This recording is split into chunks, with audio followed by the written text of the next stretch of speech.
Good morning सभी लोगों को न्यू एकेडमी चैनल पर स्वागत है।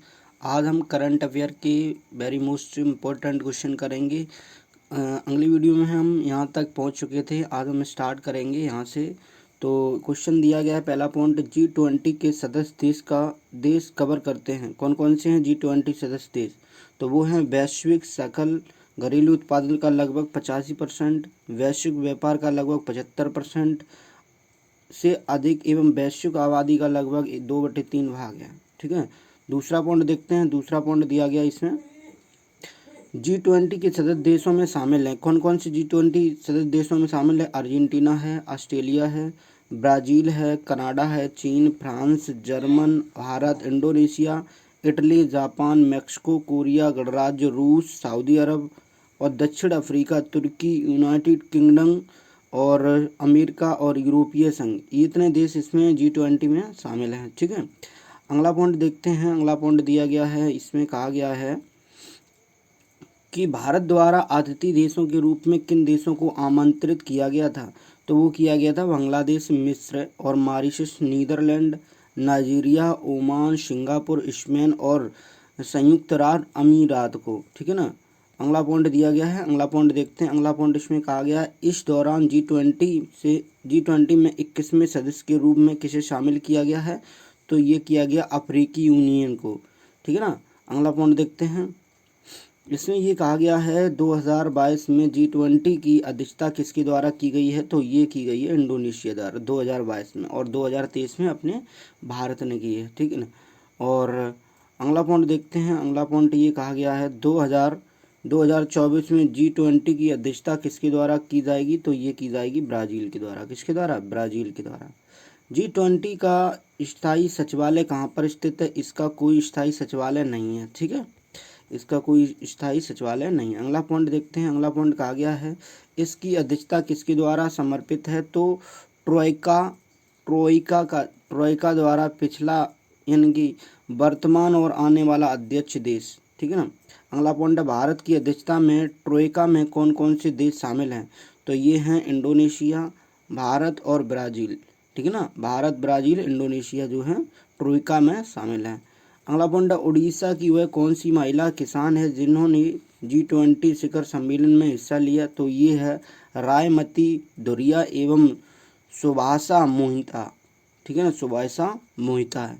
अगला पॉइंट है, इसमें कहा गया है इन्होंने अपना विचार किस विषय पर रखा था? ये बाजरा की खेती पर रखा था। किस पर?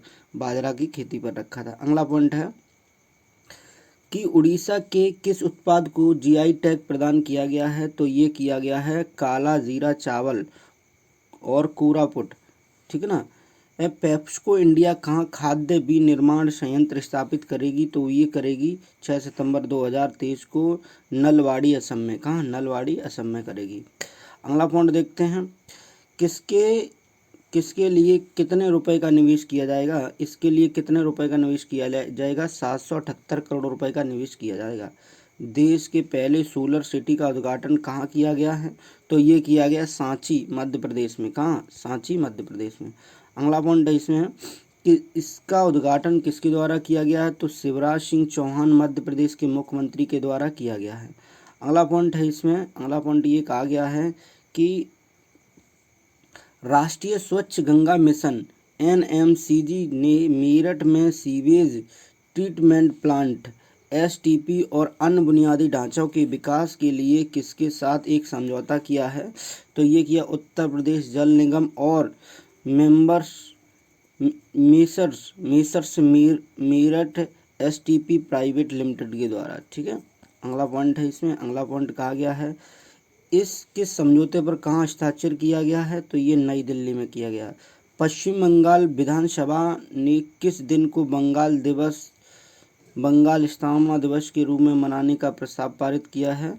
तो ये किया है, अभी रुकते हैं, इसका आंसर देखते हैं। तो इसका आंसर दिया गया है,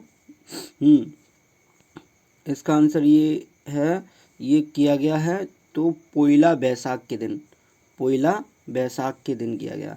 अगला इसका पॉइंट देखते हैं। अगला पॉइंट है इसमें, अगला पॉइंट दिया गया है कि महाराष्ट्र सरकार ने कहाँ आम बोर्ड स्थापित करने की घोषणा की है, तो ये कोक्कड़ क्षेत्र में। कहाँ पर? कोक्कड़ क्षेत्र में। यह आम की किस किस्म खेती को समर्थन देने के लिए स्थापित किया जाएगा, तो ये हापुस जो होती है आम की खेती है इसके लिए। ठीक है। अगला पॉइंट कहा गया है भारत ड्रोन शक्ति 2023 का आयोजन कहाँ किया गया है, तो ये किया गया हिंडन गाजियाबाद उत्तर प्रदेश में। ठीक है ना। ड्रोन शक्ति का आयोजन हिंडन गाजियाबाद उत्तर प्रदेश में। इसका आयोजन किसके द्वारा किया जाएगा, तो भारतीय वायुसेना और ड्रोन फेडरेशन ऑफ इंडिया के द्वारा किया जाएगा। अगला क्वेश्चन है, अगला पॉइंट कह रहा है कि 8 सितंबर 2023 को किस जगह वायुसेना उप प्रमुख ने हिंदुस्तान टर्बो ट्रेनर HTT 40 उड़ान उड़ाया है, तो ये बेंगलुरु से। कहाँ से? बेंगलुरु से। अगला पॉइंट है वर्तमान में वायुसेना उप प्रमुख कौन है, तो एयर मार्शल आशुतोष दीक्षित हैं। कौन? एयर मार्शल आशुतोष दीक्षित हैं।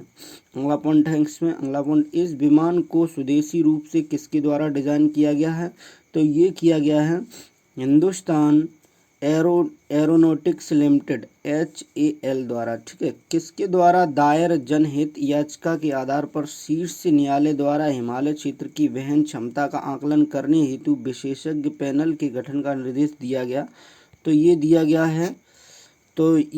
है पूर्व IAS अशोक राघव द्वारा। अगला पॉइंट दिया गया इसमें, G20 में दिल्ली में G20 शिखर सम्मेलन स्थल किसकी प्रतिमा स्थापित की गई है, तो ये नटराज की। किसकी? नटराज की। आयोजन स्थल का नाम क्या है, तो भारत मंडपम। अगला है मूर्ति की ऊंचाई कितनी है, तो 27 फीट है। इसका वजन कितना है? 18 टन है। ठीक है ना। अगला पॉइंट है इसका, अगला पॉइंट ये कह रहा है इस किसके द्वारा बनवाया गया है, तो राधा कृष्ण स्थापित और उनकी टीम। ठीक है ना।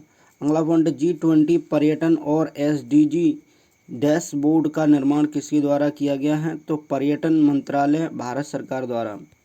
अगला पॉइंट है इसका अनावरण किसने किया है, तो G किशन रेड्डी यानी पर्यटन एवं संस्कृति पूर्वोत्तर क्षेत्र के मंत्री ने किया है। ठीक है।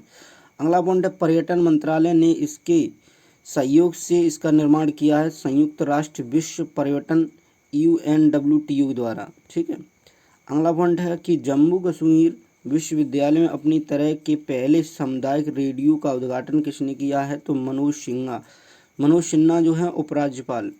पंचायती राज मंत्रालय द्वारा 2 दिवसीय राष्ट्रीय हितधारक परामर्शदात्री कार्यशाला का आयोजन कहाँ किया गया है, तो ये किया गया है राष्ट्रीय ग्रामीण विकास और पंचायती राज संस्थान द्वारा।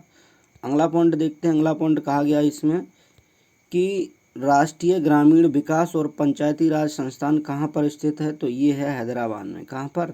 हैदराबाद में। अगला है पहले WHO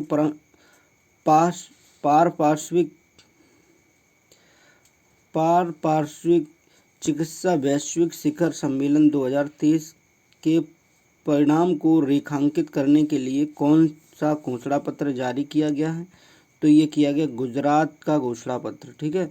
अगला पॉइंट देखते हैं।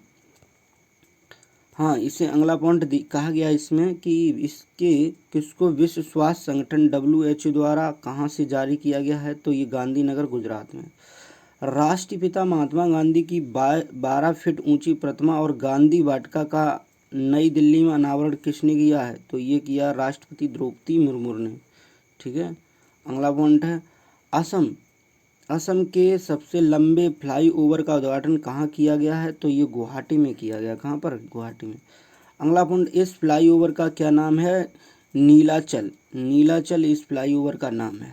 अगला पॉइंट है उत्तर प्रदेश सरकार ने मुख्यमंत्री कन्या सुमंगला योजना की राशि बढ़ाकर कितनी करने की घोषणा की है, तो ये 25,000 रुपये। कितनी? 25,000 रुपये।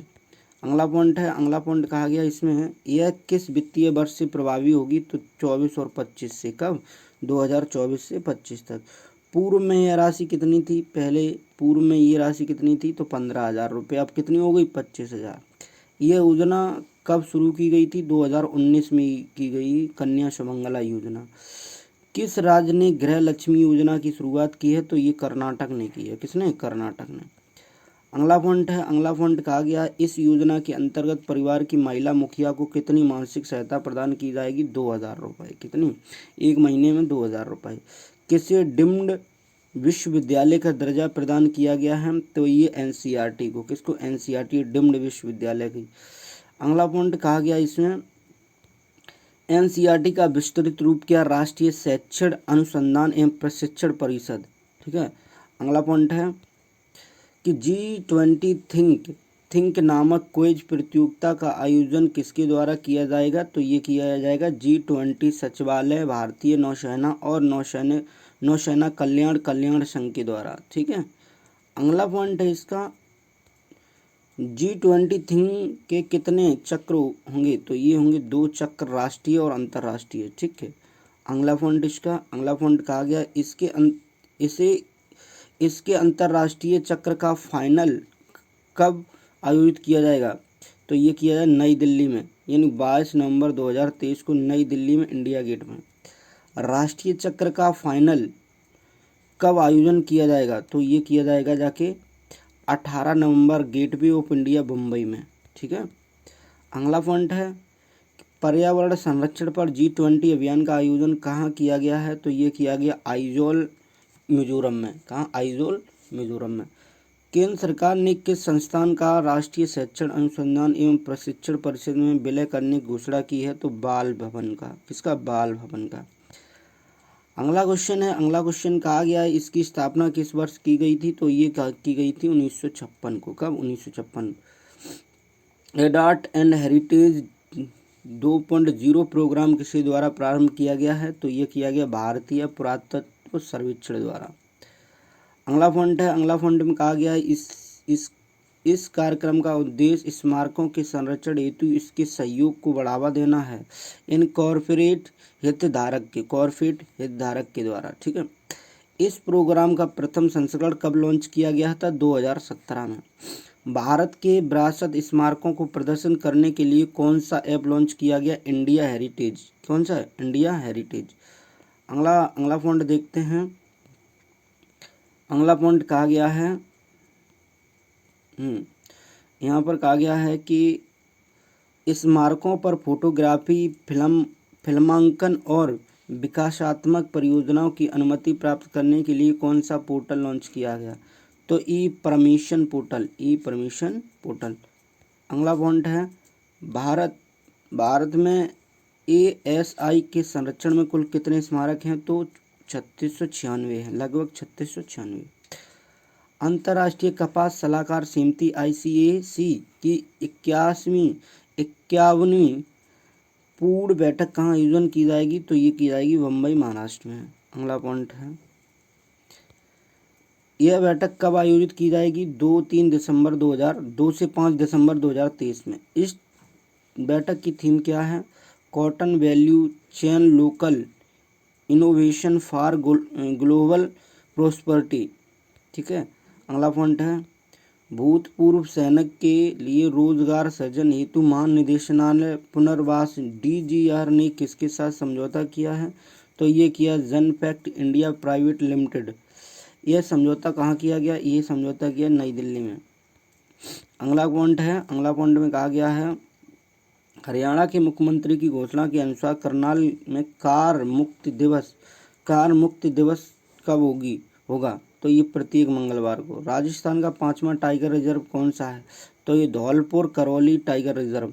अगला है इस टाइगर रिजर्व के रूप में किसने मंजूरी दी? तो बाघ संरक्षण अधिनियम प्राधिकरण ने। ठीक है। अगला